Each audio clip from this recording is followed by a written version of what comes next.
শুরু করছি আমাদের the Swami and the mother worship,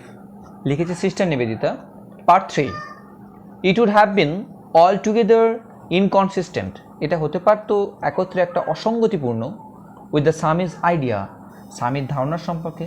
of freedom, স্বাধীনতার, টু হ্যাভ সট, খুঁজতে, টু ইম্পোজ, আরোপ করতে, হিজ ওন কনসেপশন, তার নিজের ধারণা, অন এ ডিসেবল, মানে একটা শিষ্যের উপরে।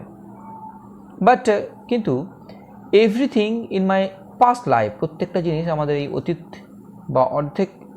মানে অতীতের জীবনের মধ্যে, অ্যাজ অ্যান এডুকেশনিস্ট, একটা শিক্ষাবিদ হিসাবে,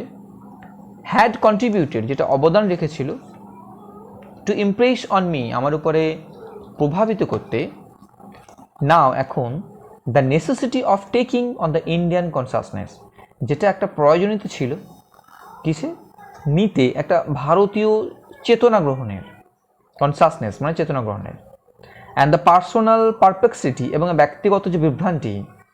বিভ্রান্তিটা যেটা কি হতো, অ্যাসোসিয়েটেড, সংশ্লিষ্ট থাকা বা যুক্ত থাকা, কার সঙ্গে, উইথ দ্য মেমোরি, সেই স্মৃতির সঙ্গে, অফ দ্য পিলগ্রিমেজ, সেই তীর্থযাত্রীদের, টু অমরনাথের, ওয়াজ এ উইটনেস, যেটা ছিল একটা প্রমাণ, নট টু বি ফরগটেন, যেটা ভুলে যাওয়ার জন্য নয়, টু দ্য স্ট্রং প্লেস, সেই একটা জোরালো বা শক্তিশালী এরকম একটা জায়গা, which Indian system of worship, যেটাতে ভারতীয় যে প্রথা, সেই উপাসনার, হেল্ড ইন, যেটা অনুষ্ঠিত ছিল, দ্যাট কনসাসনেস, সেই চেতনা গ্রহণের মাধ্যম দিয়ে, I set myself therefore to enter into Kali worship, তাই আমি নিজেকে একটু রহস্যটা বোঝার জন্য কালীর উপাসনার মধ্যে আমি প্রবেশ করেছিলাম, বা নিজের পাশে তাকে আমি রেখেছিলাম, বা নিজেকে রেখেছিলাম, as one would set oneself to learn, যাতে করে একজন নিজেকে রেখে সহজে জানতে পারে, এ নিউ ল্যাঙ্গুয়েজ, একটা নতুন একটা ভাষা, অর টেক বার্থ ডেলিভারেটলি, অথবা জন্ম নিতে পারে ইচ্ছাকৃতভাবে, সম্ভবত, ইন এ নিউ রেস, একটা নতুন জাতির মধ্যে, টু দিস ফ্যাক্ট, এই তথ্যের মধ্য দিয়ে বা এটাতেই, আই ও কথাটা হচ্ছে যে ঋণী থাকা বা চেষ্টা করা, আমি এটা খুব চেষ্টা করেছিলাম, দ্যাট আই ওয়াজ এবল, আমি সক্ষম ছিলাম, টু আন্ডারস্ট্যান্ড, বুঝে উঠতে, as much as I did of our masters life, যেমনভাবে আমরা করেছিলাম আমাদের গুরুদেবের জীবনের প্রতি, অ্যান্ড থট, আমাদের সেই চিন্তাধারার প্রতি, স্টেপ বাই স্টেপ, ধাপে ধাপে, glimpse after glimpse,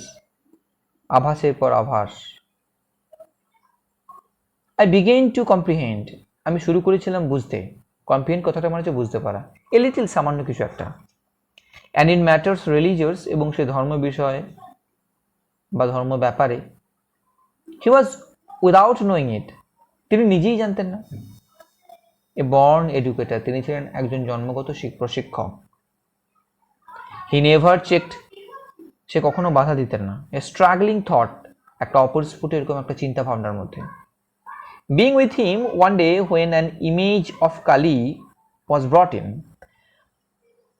being with him, তার সঙ্গে থাকায়, one day, একদিন, when an image of Kali, কালীর যখন প্রতিমূর্তি, was brought in, আনা হয়েছিল,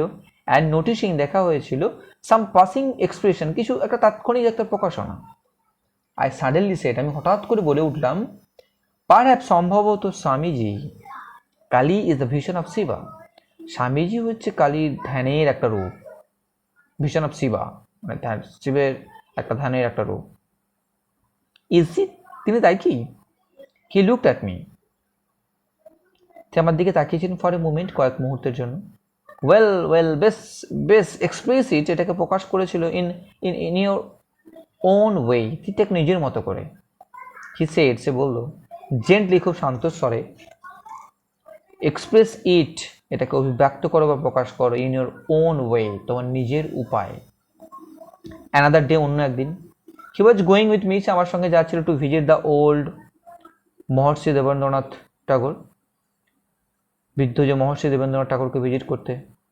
ইন দ্য সেকুলারিজম, একান্তে, অফ হিজ হোম, তার বাড়িতে, ইন জোড়াসাঁকোতে,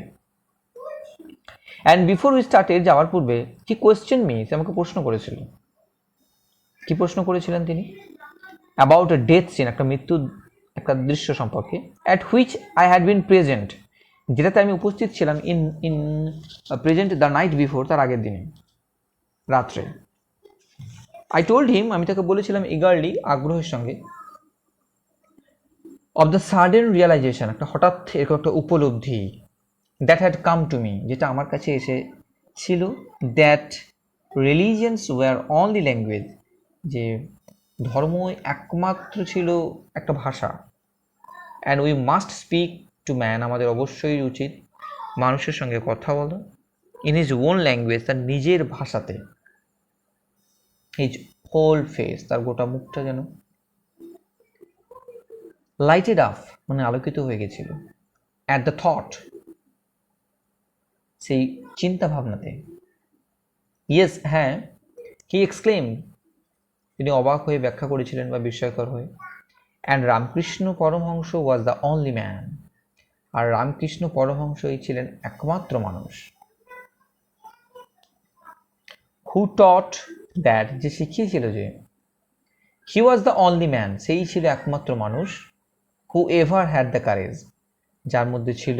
সেই সাহসিকতা, টু সে, বলতে, দ্যাট উই মাস্ট স্পিক, আমাদের অবশ্যই বলা উচিত, টু অল মেন, সমস্ত মানুষদেরকে, ইন দেয়ার ওন ল্যাঙ্গুয়েজ, তাদের নিজের ভাষায়। ইয়েট, তবুও, দেয়ার কেম এ ডে, একদিন সময় এসেছিল, when he found it necessary, যখন সেটাকে দেখলেন খুব প্রয়োজনীয়, টু লে ডাউন, নির্দিষ্ট করে বলতে, উইথ আনমিস্টেকেবল ক্লিয়ারনেস, একটা অভ্রান্ত স্পষ্টতার মধ্য দিয়ে, হিজ ওন পজিশন, তার নিজের অবস্থান, in the matter of mother worship, এই মাতৃ উপাসনার ব্যাপারটা নিয়ে। I was about to lecture at the Kalighat, আমি তো সে কালীঘাটে লেকচার দিতেই গেছিলাম, and he came to instruct, তিনি এসেছিলেন আমাকে নির্দেশ দিতে, আমাকে, দ্যাট ইফ, যদি, any foreign friends should wish to be present, যদি কোনো ফরেন ফ্রেন্ডস মানে বাইরের দেশে যদি কোনো বন্ধু আসতে চায়, এখানে এসে উপস্থিত হতে চায় শ্রোতা হিসাবে, they were to remove their shoes, তাদের কি করতে হবে, তাদের জুতোটাকে খুলে আসতে হবে, and sit on the floor, আর বসতে হবে কোথায়, মেঝেতে, like the rest of the audience, বাকি যে অডিয়েন্স যারা রয়েছে ঠিক তাদের মতোই, ইন দ্যাট প্রেজেন্স, এই উপস্থিতির মধ্যে, no exceptions were to be made, কোনো ব্যতিক্রম, কোনো কিছু জিনিসই করা গেল না। I was myself to be responsible for this, আমি নিজেই এটার জন্য দায়িত্ব ছিলাম। ওকে, নেক্সট পার্টের ভিডিওর জন্য অপেক্ষা করবে।